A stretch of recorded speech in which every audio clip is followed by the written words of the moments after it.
ഒരു കുടുംബമായാലും അങ്ങനത്തെ ഉണ്ടാവും. മോള് ക്ഷമിക്കും മോളെ. അച്ഛനോട് എത്തുമ്പോഴേക്കും അയാൾ എന്നെ കൊല്ലും അമ്മ. മോളെ അമ്മയ്ക്ക് പേടിയാണ് മോളെ. മോള് കരയല്ല മോളെ.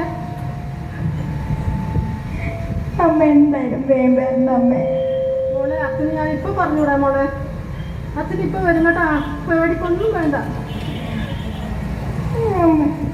എന്റെ മോനെ, എന്റെ മോക്കൊന്നും സംഭവിക്കണ്ടേ.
ജോലിയോ?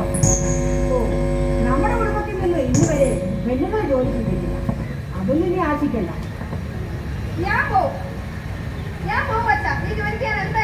അത് നീയല്ലേ തീരുമാനിക്കുന്നേ, ഞാനാ. ഇവിടെ പെണ്ണുങ്ങളല്ല കാര്യങ്ങൾ തീരുമാനിക്കുന്ന ആണുങ്ങളാ. നല്ലോണം പഠിക്കുന്ന ചേച്ചി ഇഷ്ടമില്ലാത്ത കല്യാണം കഴിച്ച് ആ ദുഷ്ടനെ വലിയ ജീവിതം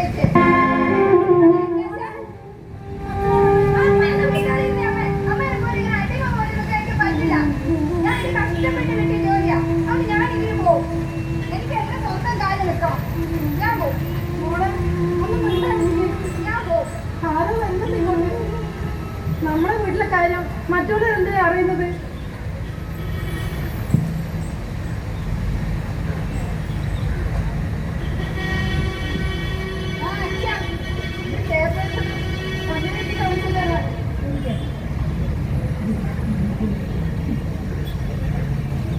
അല്ല വിനീതേ, എന്തായി ജോലിക്ക് പോകുന്ന കാര്യം? അത് നീ അച്ഛപ്പെടണ്ടേ? അതെന്താ വിടാതെ? അതെ, ഞങ്ങളുടെ കുടുംബത്തിൽ ആരും ഇതുവരെ പെണ്ണുങ്ങളെ ജോലിക്ക് വിട്ടിട്ടില്ല. പിന്നെ ഇവർക്ക് 21 വയസ്സ് കഴിഞ്ഞു. ഇനി എപ്പോഴാണ് കല്യാണം കഴിച്ചു വിടുന്നത്? എന്റെ ഏട്ടാ, നിങ്ങളേത് കാലത്ത് ജീവിക്കുന്നത്? നമ്മളെ കണ്ണൂരിന്റെ സ്നേഹിത എന്തെല്ലാം സഹായങ്ങൾ അവിടുന്ന് കിട്ടുന്നുണ്ട്. സ്ത്രീകൾക്കും കുട്ടികൾക്കും നേരെ അതിക്രമങ്ങൾക്കെതിരെ ഒരു അഭയ കേന്ദ്രമായിട്ടിന്റെ സ്നേഹിത പ്രവർത്തിക്കുന്നത്. 24 മണിക്കൂർ പ്രവർത്തിക്കുന്നില്ലേ? കൗൺസിലിംഗ് നൽകുന്നില്ലേ? അല്ല ഏട്ടാ, നിങ്ങളുടെ പ്രശ്നം എന്താ? 21 വയസ്സ് കഴിഞ്ഞ പെൺകുട്ടികളെ കല്യാണം കഴിച്ചു വിടണമെന്ന് ആരാ പറഞ്ഞ നിങ്ങളോട്? അല്ല, നിങ്ങളുടെ പേടി എന്താ? നിങ്ങളുടെ മക്കൾ തന്നെ എവിടെയെങ്കിലും ആയിപ്പോയാ എന്തെങ്കിലും പ്രശ്നത്തിൽ പെട്ടുപോകുന്നതാണോ? അതിനൊക്കെ എന്തൊക്കെ സൗകര്യങ്ങളുണ്ട് കേരളത്തിൽ. കണ്ണൂരിൽ തന്നെ നമുക്ക് സ്നേഹിതയില്ലേ? എവിടെയെങ്കിലും പെട്ടുപോയാലേ നമുക്ക് രാത്രി അവിടെ അഭയം കിട്ടൂലേ? കഴിഞ്ഞ വർഷം നമ്മളെ ബാബാനേച്ചിന്റെ മോളെ കണ്ണൂർ വന്നിറങ്ങി രാത്രിക്ക്. എന്നിട്ട് എന്നെ വിളിച്ച് എന്നാ വേണ്ട എങ്ങോട്ടാ പോകേണ്ടതെന്ന് അറിയുന്നില്ല, നാട്ടിൽ വിളിച്ചിട്ട് കിട്ടുന്നില്ല. ഞാൻ സ്നേഹിതയിലെ നമ്പർ കൊടുത്തു. അവർ സ്നേഹിതയിൽ പോയി രാത്രി അവിടെ കിടന്ന് രാവിലെ നാട്ടിലേക്ക് വന്നേ. ഇങ്ങനെയല്ലുള്ള സൗകര്യങ്ങൾ നമ്മുടെ നാട്ടിലില്ലേ കുടുംബശ്രീ വഴി? നിങ്ങളിത് ഏത് കാലത്താ ജീവിക്കുന്നത്? അയ്യോ, ഇതൊന്നും നമുക്കറിയില്ലായിരുന്നു കേട്ടോ. അയ്യോ എന്റെ രാധേച്ചി, കുടുംബശ്രീയിലെല്ലാം കൂടണം, എന്നാലല്ലേ ഈ കാര്യങ്ങളെല്ലാം അറിയൂ.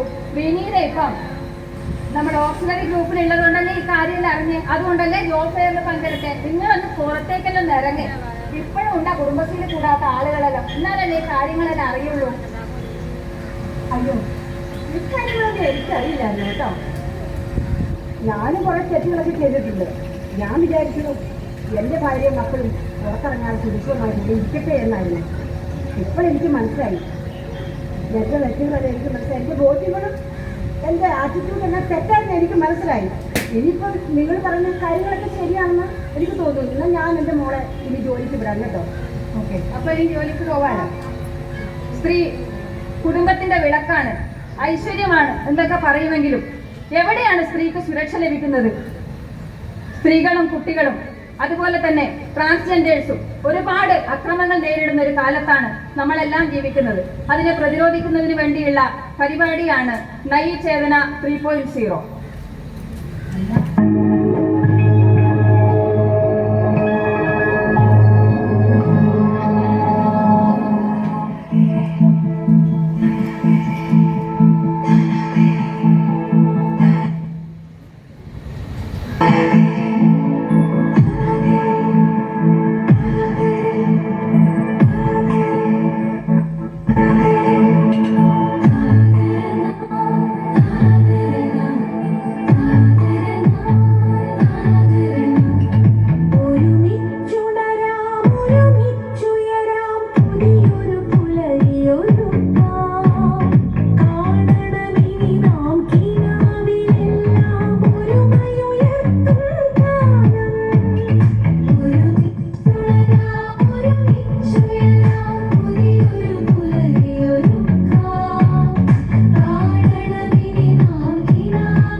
രംഗശ്രീ അവതരിപ്പിക്കുന്ന പരിപാടി ഇവിടെ പൂർണ്ണമാവുകയാണ്.